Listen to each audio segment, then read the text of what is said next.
মাননীয় আদালত আজ কাঠগড়ায় দাঁড়িয়ে আছে দেখতে শান্তশিষ্ট একজন মেয়ে, নাম তার জিলাপিনী। মাননীয় আদালত, এই জিলাপিনীর অপরাধ হচ্ছে সে বছরের 12 মাসের মধ্যে প্রায় 11 মাস খুব শান্তশিষ্ট থাকে, কিন্তু রমজান মাস আসতে না আসতেই সে তার অপরাধ জগতে পা রাখেন। অর্ডার অর্ডার অর্ডার, অপ্রয়োজনীয় কথা বাদ দিয়ে জিলাপিনীর অপরাধ অন্বেষণ করা হোক।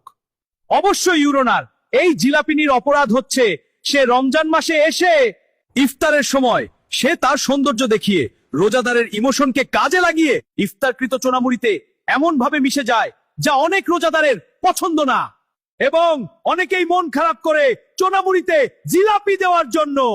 সুতরাং মাননীয় আদালত, আমি রোজাদারের পক্ষ থেকে বলছি এই জিলাপিনীকে রমজানের পুরো 1 মাস পর্যন্ত বাংলাদেশ থেকে ব্যান করে দেওয়া হোক।